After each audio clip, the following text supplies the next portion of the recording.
విడు మొరటోడు అని వాళ్ళు వీళ్ళు ఎన్నెన్ని అన్న పసి పిల్లవాడు నవ్వాడు.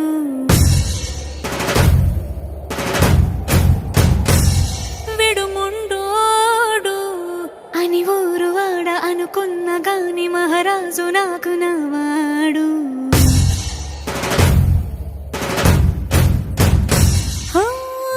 మాట పెడుసైనా మనసులో వెన్న రాయిలా ఉన్నవాడిలోన దేవుడెవరికి తెలుసును నాకన్నా. సూసేకి అగ్గిరవ్వ మాదిరి ఉంటాడే నా సవే.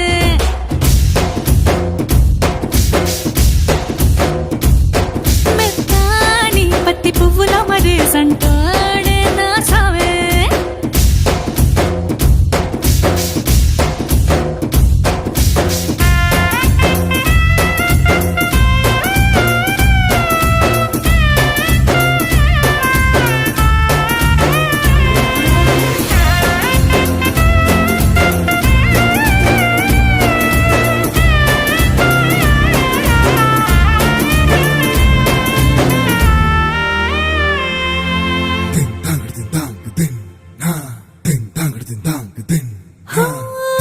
ఎర్రబడ్డ కళ్ళలోన కోపమే నీకు తెలుసు, కళ్ళలోన దాచుకున్న చెమ్మ నాకే తెలుసు.